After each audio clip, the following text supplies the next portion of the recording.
एक लड़का अपनी बीमार माँ को लेके जैसे ही हॉस्पिटल पहुंचता है, जैसे ही हॉस्पिटल की मालकिन होती है वह देख लेती है। देखने के बाद उसका फौरन इलाज शुरू कर देती है। इसके बाद वह लड़का हॉस्पिटल का चक्कर काटने लगता है और कैसे भी करके उस हॉस्पिटल की मालकिन से एक बार मिलना चाहता है। हॉस्पिटल की मालकिन यह सब चीजें बार बार देख रही थी और फिर भी मिलने से मना कर देती हैं। लेकिन जब इसके बाद भी वह नहीं मानता और बार बार चक्कर काटता रहता है तो उसको अपने नौकर से बुलवाती हैं। बुलाने के बाद जैसे ही लड़का अंदर जाता है, मालकिन कहती हैं, बताओ आप क्या करने आए हो। यह सब सुनकर लड़कों की आंखों में आंसू आ जाता है और कहता है, पुरानी बातों को भुला दो और हम फिर से शादी कर लेते हैं। कौन था वो लड़का जो उस हॉस्पिटल की मालकिन से शादी करना चाहता था? पूरी कहानी सुनिएगा दोस्तों, बहुत ही इंटरेस्टिंग होने वाली है। तो दोस्तों नमस्कार, मैं हूं आकाश मौर्य। आप देख रहे हैं एक प्यार ऐसा भी का शो। तो दोस्तों बहुत इंटरेस्टिंग कहानी होने वाली है और पूरी देख के जाइए। अगर आप यूट्यूब पे देख रहे हो तो चैनल को सब्सक्राइब कर लीजिए और बेल आइकन को ऑन कर लीजिएगा। अगर फेसबुक पेज पे देख रहे हो तो पेज को फॉलो कर लीजिए ताकि ऐसी रोचक कहानी आप सभी तक मिलती रहे। तो दोस्तों पूरी कहानी सुनिएगा। दोस्तों मध्य प्रदेश के इंदौर जिले के पास में एक गांव पड़ता है। उस गांव में एक अंजलि नाम की लड़की रहती है। अंजलि इकलौती है अपने माँ बाप की। अंजलि जब पैदा होती है तो उसकी माँ एक्सपायर कर जाती है। मात्र पिताजी हैं, पिताजी ही उसकी सेवा सत्कार करते हैं, उसको बड़ा किए हैं, काफी अच्छे से लालन पालन करके उसको बड़ा किए, उसकी पढ़ाई लिखाई किए, उसकी शादी करवा देते हैं। जैसे ही दोस्तों उसकी शादी होती है, शादी बड़े धूमधाम से करवाते हैं। शादी एक इकलौते लड़के जिसका पिता नहीं है, केवल माता ही है, रघु नाम है उसका, उससे करवा देते हैं। दोस्तों दहेज में इतना सारा सामान देते हैं कि उन्होंने अपनी संपत्ति की लगभग 90% हिस्सा भी 90% हिस्सा बेच दिया। दोस्तों इसके बाद जब अंजलि पूछती है कि पिताजी सारी प्रॉपर्टी आप तो हमारे दहेज के रूप में दे दे रहे हैं, आप कहाँ रहेंगे, आप क्या खाएंगे, आप क्या करेंगे? तो बोलते अंजलि के पिताजी बोलते हैं, बेटा हमारा क्या है, मैं तो कहीं भी जीवन काट लूंगा, कुछ दिन का मेहमान हूं, इसके बाद हमको तो भगवान के पास ही जाना है, उधर ही अपना आशियाना बनाना है। मेरा क्या, ये भी जो प्रॉपर्टी बची है वो भी दामाद जी के नाम कर देता हूं ताकि आप लोग खुशी से रहो, कोई दिक्कत ना हो, कोई परेशानी ना हो। दोस्तों शादी हो जाती है, सब कोई अच्छे से रहने लगता है, अंजलि भी अच्छे से रहने लगती है। कुछ दिन बाद ही खबर आती है अंजलि के पास में कि आपके पिताजी की आकस्मिक मौत हो गई। इतना सब सुनकर अंजलि फूट फूट के रोने लगती है। इसके बाद दोस्तों उसको उसका सब कुछ उजड़ गया था, वो अनाथ हो चुकी थी, कोई उसका नहीं, ना तो माँ तो बचपन में ही जैसे पैदा हुई वैसे एक्सपायर कर गई थी, पिताजी भी छोड़ के चले गए हैं। अब बहुत रो रही होती है। रघु जो उसका पति है उसको समझा रहा होता है, बोला कोई नहीं, मैं तो हूं, तुम्हारी सास है, तुम्हारी हमारी माता जी हैं, सब लोग साथ में रहेंगे, आप परेशान मत हो, जिसको जो आया है वो जाएगा। इसके बाद दोस्तों फिर भी अंजलि उसके गले लग के फुट फुट के रोने लगती है, तेजी से रोती है, दहाड़ मार मार के रोती है। काफी समझाता बुझाता है, इसके बाद शांत होती है, खुद को संभालती है अंजलि। दोस्तों ये सब चल रहा होता है, लगभग 2 साल, शादी के 2 साल हो गए हैं। जो अंजलि थी, अंजलि बहुत ही सुंदर लड़की थी, सुंदरता के दम पे रघु ने शादी कर ली थी। उसको दहेज की लालच थी, सब कुछ ठीक था। बाद में रघु भी इसको अपना लेता है, लेकिन उसकी जो सास थी, सास को अंजलि बहुत कम पसंद थी, बात बात पे ताना मारे करती थी, बोलती थी तुम गरीब हो, तुम गंवार हो, ऐसे ऐसे कह के उसको ताने देती रहती थी। एक दिन तो हद हो गई, उसने कह ही डाला कि तुम्हें बच्चा पैदा नहीं हो रहा है, तुम बाझन हो, ऐसे ऐसे कह के ताना मारा करती थी। एक दिन की बात है दोस्तों, तेज हवाएं चल रही हैं, बिजली कड़क रही है, आंधियां चल रही हैं, बारिश, ओला पड़ रहा है, बाहर निकलने की किसी की हिम्मत नहीं हो रही है, कोई दिखाई नहीं दे रहा है। इतने में सास बहू की कहा सुनी होती है, बात बात पे ताने मारा करती थी उसको। जो लड़की की सास होती है, रघु की माँ, कहती है अब तो आसपास के लोग भी कहना शुरू कर दिए हैं कि तू बाझन है, तू बच्चे पैदा नहीं कर सकती, मेरी मेरे बेटे की जिंदगी बर्बाद कर दी, मेरा बेटा, मेरे आगे की पीढ़ी कैसे चलेगी, मेरा बेटा इकलौता है। दोस्तों, यह सब बात उसको बहुत लग जाती है, बहुत खल जाती है। इसके बाद वह कह देती है, माता जी ऐसा भी तो हो सकता है, शायद आपके बेटे में कोई कमी हो, इसलिए बच्चे पैदा ना हो रहे हो। इतना सुनकर उसकी माँ थप्पड़ पे थप्पड़ जड़ देती है अपनी बहू को। रघु की माँ थप्पड़ पे थप्पड़ जड़ती है, रोने लगती है अंजलि। इसके बाद दोस्तों, अब तो उसके पिताजी भी नहीं रहे, अपनी दिल की बात कहे तो कहे किससे, माँ तो है नहीं। गांव की भी जमीन जो घर बचा हुआ है वो रघु के नाम हो गई है। इसके बाद दोस्तों, रघु कपड़े का व्यापारी था, कपड़े की दुकान बंद करके जैसे ही आता है, आने के बाद दोस्तों इतने में उसकी माँ चिल्लाने लगती है, कहती है आज तो इसने सारी हदें पार कर दी, तो तुम पे ही लक्षण लगाना शुरू कर दिया है इसने कि तुम बच्चा नहीं पैदा कर सकते, ऐसे ऐसे भरती है उसको। रघु को गुस्सा आ जाता है, रघु भी थप्पड़ पे थप्पड़ जड़ता है। इसके बाद उसको घर से निकाल देता है।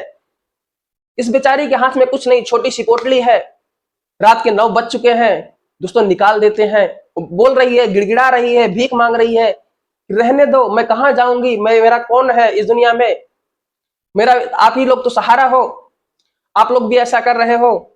लेकिन दोनों एक बात नहीं सुनते, अपनी माँ के अंधी नजर में ये भी अंधा हो चुका है, उसको भगा देते हैं। आंधियां इतनी तेजी से चल रही होती है, किसी की बाहर निकलने की हिम्मत नहीं होती, उसी बीच इसको निकाल देते हैं। यहां तक कि उसकी जो सास होती है, रघु की माँ, उसको उसके पेट पे लात भी मारती है, कहती है निकल जा हरामखोर, जो भी है गंदी गंदी गालियां देती है, निकाल देती है। गिड़गिड़ाने के बाद भी उसको अंदर नहीं रखती।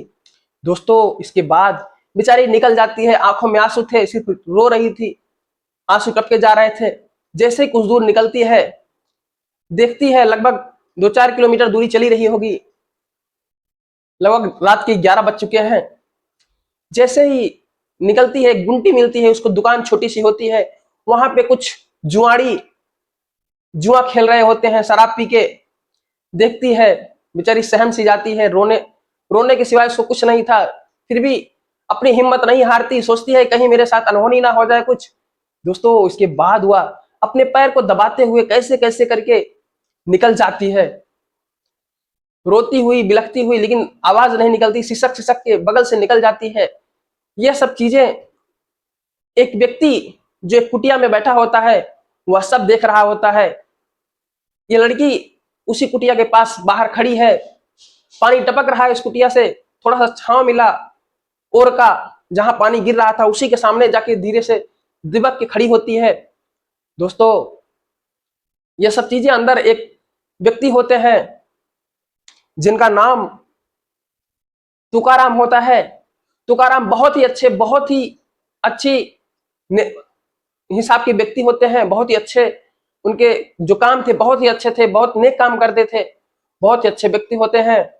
वो निकलते हैं, बोलते हैं बेटा कहाँ तुम इतनी रात को जा रही हो, क्या हुआ तुम्हारे साथ, तुम रो क्यों रही हो।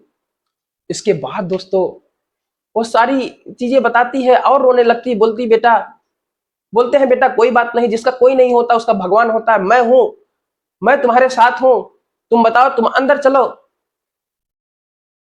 तुम डरो मत, मैं रहता हूं, तुम्हारी काकी रहती है अंदर, मेरा नाम तुकाराम है, मेरी मिसेज है।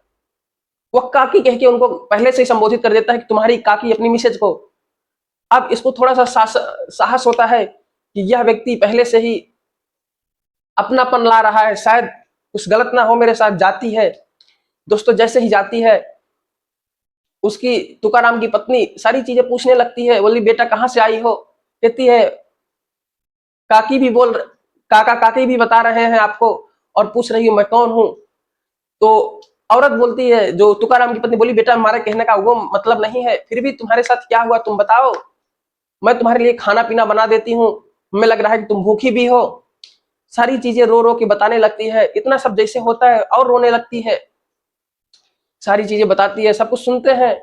तुकाराम भी अपनी कहानी बताता है दुख भरी। तुकाराम के साथ भी गलत ही हुआ है। तुकाराम के 4 लड़के हैं, 4 विदेश में रहा करते हैं, कोई देखने वाला नहीं है उन लोगों को, वो सिर्फ पति पत्नी रहते हैं उस झोपड़ी में। तो इसके बाद तुकाराम जी कहते हैं बेटा कोई बात नहीं, जैसे तुम्हारा कोई नहीं वैसे हमारा भी कोई नहीं है, हमारी 4 औलादें हैं, उसके बाद भी मैं बे औलाद हूं, इसमें कोई दिक्कत नहीं है। तुम हमारी बेटा बनकर रह सकती हो, बेटी बनकर रह सकती हो, जब तक तुम्हारा मन करे तब तक यहाँ रहो, कोई बात नहीं, हमारी तरफ से तुम लाइफ टाइम यहीं गुजार दो, कोई बात नहीं, जब तक हम हैं। इतने में दोस्तों वो और फुट फुट की रोने लगती है, इतना सब सुनती है, इतना अपनेपन का प्यार मिलता है उसको। बोलती है ठीक है पिताजी, ठीक है माता जी, अगर ऐसा है तो मैं आपके यहाँ रहूंगी, खाना पीना सब कुछ आपको बनाऊंगी खिलाऊंगी, लेकिन मैं आपके भरोसे नहीं रहना चाहती, आप सबके ऊपर भार बन के नहीं रहना चाहती। मैं चाहती हूँ कि मेरी आप कहीं नौकरी लगवा दें। तुकाराम जी काफी पढ़े लिखे होते हैं, काफी सामाजिक व्यक्ति होते हैं, काफी अच्छे काम करने के लिए व्यक्ति होते हैं, उनको सब कोई जानता रहता है समाज में। तो तुकाराम जी कहते हैं बेटा तुम क्या काम कर सकती हो, पढ़ाई लिखाई की हो? बताती है कि काका मैंने नर्सिंग का कोर्स कर रखा है, मैंने पढ़ाई की, लेकिन इन लोगों की वजह से उन लोगों ने हमारी पढ़ाई छुड़वा दी, काम छुड़वा दिया। जो उसके पिताजी थे उनको पहले से एहसास हो गया था, अंजलि के पिताजी को एहसास हो गया था कभी भी मेरे ना रहते हुए अंजलि पर शायद परेशानियों का सामना कर हो जाए, इसलिए उन्होंने अच्छे से उसको पढ़ाया लिखाया था, कोई दिक्कत नहीं थी, क्योंकि उनको पैसे की कमी तो थी नहीं, एक एक बिटिया थी, इसको अच्छे से पढ़ाया लिखाया, उस काबिल बनाया था। लेकिन ससुराल वालों की वजह से वो अपना काम धाम नहीं कर पाती थी। जो सारी चीजें बताती है दोस्तों। इसके बाद दोस्तों ये तुकाराम जी कहते हैं, बोलते ठीक है बेटा कोई बात नहीं, तुमने कोर्स कर रखा है, मेरे जानने वाले में मेरे दोस्त हैं बहुत करीबी, अक्षय डॉक्टर साहब, उनका नाम अक्षय है, डॉक्टर अक्षय, मैं उनसे बात करता हूं, वो कुछ ना कुछ जरूर रास्ता निकालेंगे, अगर हो सकेगा तो अपने हॉस्पिटल में ही तुमको रख लेंगे, बहुत ही अच्छे व्यक्ति हैं। बोलते ठीक है पिताजी। सुबह होती है, रात में लोग खाना खाते हैं, खाना तो खाती नहीं रहती, लेकिन उसकी माँ जो होती है, मुंह बोली आप कह सकते हैं, तुकाराम की पत्नी उसको अपने हाथों से खिलाती है, बोलती बेटा खा लो, जो होगा देखा जाएगा, अब हम तो लोग तो तुम्हें मिल गए हैं। दोस्तों इसके बाद तुकाराम जी सुबह जाते हैं अपने मित्र अक्षय के पास, सारी कहानी बताते हैं कि यार ऐसे ऐसे है, मेरे घर पे एक लड़की आई हुई है, ऐसे ऐसे उसकी कहानी है, उसके पति पत्नी ने उसकी पति और उसकी सास ने उसको घर से निकाल दिया है, उसके पिताजी की मृत्यु हो गई है, सारी चीजें बताता है। तो उनको भी दया आ जाती है डॉक्टर अक्षय को, जिनकी उम्र लगभग 50-55 के आसपास है। बोलते कोई बात नहीं, आप उस लड़की को लेके आओ, मैं बात करता हूं। दोस्तों फिर तीसरे चौथे दिन की बात है, जब लेके जाते हैं उसको, शाम को आते बताते हैं कि ठीक है तुम्हारी बात हो गई, बड़ी खुशी से दूसरे दिन उसको लेके जाते हैं। दोस्तों जैसे ही लेके जाते हैं, सारी कहानी सुनते हैं अक्षय जी, बोलते हैं बेटा अगर तुम पढ़ाई करना चाहो तो कर सकते हो, सारा इन्वेस्टमेंट मैं करूंगा, तुम एमबीए की पढ़ाई कर लो। मैं भी चाह रहा था कि मेरा जो हॉस्पिटल है कोई और चलाए, मैं दूसरा हॉस्पिटल खोल लूं, मैं भी यहाँ से काफी बोर हो गया हूँ, अगर आप ऐसा करोगे तो हमारे लिए बहुत खुशी की बात होगी, मैं भी चाह रहा था। उनके पास जो डॉक्टर अक्षय होते हैं उनके पास लड़की नहीं हुआ करती, तो उनको भी एक लड़की बोलती तुम हमारी बेटी बन के रहो, कोई दिक्कत नहीं है, तुम हॉस्पिटल को चलाओ, जो भी प्रॉफिट होगा हमें दे दिया करना, थोड़ा बहुत बाकी आप रख लेना कॉन्ट्रैक्ट बेस पे, ये सब बातें होती हैं, और बाकी मैं तुम्हें पढ़ाऊंगा। इतना सब सुनकर लड़की भावुक हो जाती है, बोलते हैं बेटा भावुक होने का समय नहीं है, तुम्हें पढ़ाई करने का समय है, तुम पढ़ाई लिखाई करो और जाओ। दोस्तों इसके बाद इसकी आंखों में आंसू थे, लेकिन मगर कहीं ना कहीं खुशी भी थी, दो दो लोग पिता के रूप में मिल गए हैं, पढ़ा लिखा भी रहे हैं, सजो रहे हैं, उसकी देख रेख कर रहे हैं, एक माता भी मिल गई है उसको। इसके बाद दोस्तों वो लेके वो पढ़ाई करने के लिए चली जाती है, पढ़ाई करती है, एमबीए उसका कंप्लीट होता है, साथ ही साथ वो हॉस्पिटल की भी देख रेख किया करती थी। इसके बाद दोस्तों उसका एमबीए कंप्लीट होता है, आती है हॉस्पिटल को रन करने लगती है। फिर उसी बीच हॉस्पिटल काफी बड़ा होता है, किसी एक कॉर्नर का नया बनाया गया था, उसका उद्घाटन होता है, सब कुछ महफिलें सजी होती हैं, केक काटने के लिए इसको बुलाया जाता है अंजलि को। अंजलि भी डॉक्टर अक्षय की राह देख रही होती है। इसी बीच एक गाड़ी एम्बुलेंस आके रुकती है, आनन फानन एक लड़का उतरता है, देखता है कि अंजलि खड़ी है, आके निकल के बोलता है कि मेरी माँ को बचा लो, और एक आपसे विनम्र निवेदन है कि आप हमारी लड़ाई को इसके बीच में मत लाना। वह लड़की देखती है कि वह वही सास है, उसकी आज बीमार पड़ी है, जिसने उसको लात मार के भगाया था। तेज हवाओं में, तेज वर्षा में उसकी आंखों में आंसू थे, लेकिन बोलती है ठीक है कोई बात नहीं, मेरा प्रोफेशन है, मैं कुछ ऐसा नहीं करूंगी, तुम्हारी माँ है, तुम्हारी माँ की देख रेख अच्छे से होगी। फौरन आदेश देती है, जो डॉक्टर होते हैं और सब लग जाते हैं, बोलते हैं इनकी माँ को जल्द से जल्द ठीक किया जाए और अच्छे से ख्याल रखा जाए। 3 से 4 घंटे में उसकी माँ ठीक हो जाती है। इसके बाद दोस्तों ये लोग को इनका जो एडमिशन लेटर था खत्म किया जाता है, इनको कहा जाता है कि इनकी रिपोर्ट तैयार करो, अभी ठीक ठाक हो गई, इनको कोई गंभीर बीमारी तो है नहीं, इनको भेज दिया जाए वापस। दोस्तों भेज देती है। लड़के की माँ ठीक हो जाती है, चली जाती है, लड़का भी चला जाता है उस दौरान, लेकिन वो आके फिर से चक्कर काटने लगता है, आसपास घूमने लगता है, बार बार आ जाता। तो इसके बाद एक दिन गार्ड से बोलता है कि मुझे मैम से मिलना है। लड़का गार्ड जाके बताता है। इसके बाद दोस्तों वो मना कर देती है, फिर भी चक्कर काटता रहता है, तो फिर उसकी नजर में दिखता है तो बुला लेती है उसको, ठीक है बुला लो। फिर जैसे ही एंट्री होती है इसकी, घुसता है केबिन में, लड़की कहती है तेजी से, अब क्या करने आए हो, अब तो हमारी जान छोड़ दो, अब तो तुमने घर से भी निकाल दिया, बेघर कर दिया था, अब क्या चाहते हो। इतने में उसकी आंखों में आंसू थे, रोने लगता है, कहता है मुझे माफ कर दो अंजलि, जो भी हुआ अनजाने में हुआ था, अब मैं नहीं चाहता, मैं तुमसे मिलकर एक बार माफी मांगना चाहता था, बस इतना ही था। इसके बाद दोस्तों फिर दोनों बैठ के बातें करते हैं। कहती है, लड़का कहता है कि अब फिर से शादी कर लो। बोलती ठीक, शादी की बात तो ठीक है, लेकिन तुम क्या शादी वादी नहीं किए, तुम तो मेरी जिंदगी बर्बाद कर दिया। सारी बातें बताता है, रोने लगता है, बोलता है मैंने दूसरी शादी की थी, शायद मेरे में ही कमी थी, बच्चा पैदा नहीं हुआ। इसके बाद जो दूसरी पत्नी भी थी, वो भी छोड़ के चली गई, वो भी, उसके भी कर्म अच्छे नहीं थे। वह जब मैं देखा तो अपने बॉयफ्रेंड के साथ कुछ दिन रंगरलिया मनाती हुई हमें कहीं दिखी।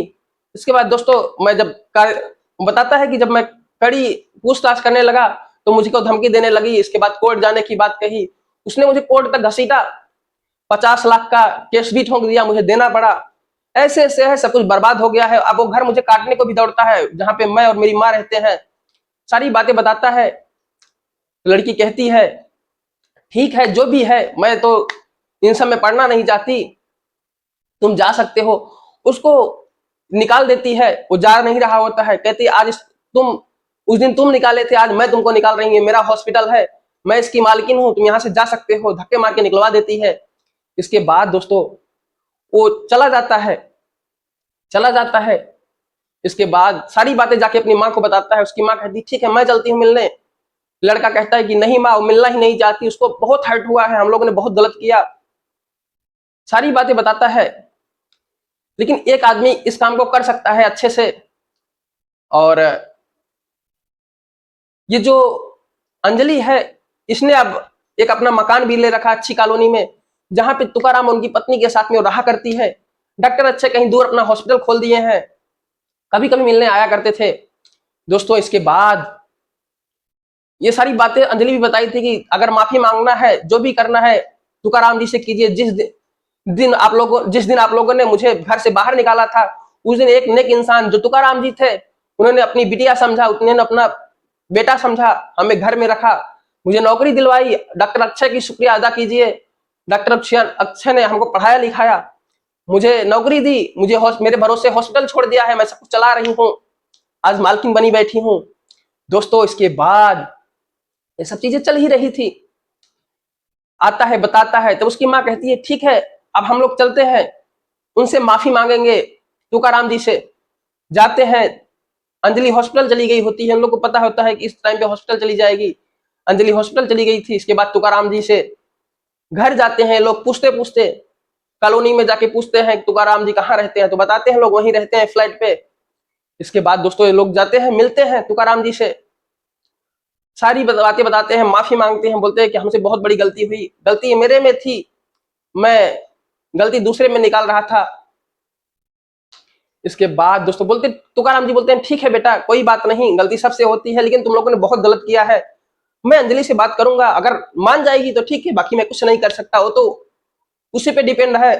जैसे ये लोग चले जाते हैं, जैसे अंजलि आती है, उसके जो काका थे, चाहे जो पिताजी कह सकते हो, तुकाराम जी बोलते हैं बेटा तुम जाना चाहोगी, आज तुम्हारी पति और तुम्हारी सास आई थी, सारी बातें ऐसे गलती मान रहे थे वो लोग, उनको गलती का एहसास हो गया है। तब तक तुकाराम जी की पत्नी आती हैं, बोलती हैं बेटा अंजलि, हम लोग भी कितना दिन के मेहमान हैं, अब तो हम लोग बूढ़े हो गए हैं, कल तुम्हारा कौन देखेगा, तुम अकेली हो। सारी चीजें दोस्तों उसको समझाते हैं।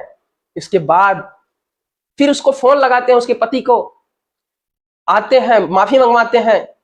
और इसके बाद दोस्तों फिर से रघु को कहते हैं कि तुम एक बार फिर से बारात लेके आओ।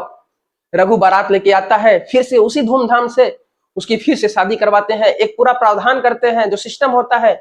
इसके बाद उसको अपने घर लेके जाते हैं। अब कभी बातचीत होती है तो बात बात पे उसकी माँ और रघु दोनों गलती मानते रहते हैं हरदम कि मैंने तुम्हारे साथ बहुत गलती की है, तुम मुझे माफ कर दो, मैं इसका कभी माफी का हकदार तो नहीं हूं। आज 2 साल बीत चुके हैं, उनके दो एक बच्चा भी है, पति पत्नी अच्छे से रह रहे हैं। अब बात बात पे गलती मानते रहते हैं कि हमने तुम्हारे साथ बहुत गलत किया अंजलि, बाकी तुम समझदार हो, तुम संभाल लो। अब दोनों अच्छे से रहा करते हैं। दोस्तों कैसी लगी कहानी आप सभी को? अगर अच्छी लगी हो तो पेज को फॉलो कर लीजिए और लाइक का बटन दबा दीजिए। दोस्तों ऑल दी बेस्ट, जय हिंद, जय भारत, टेक केयर।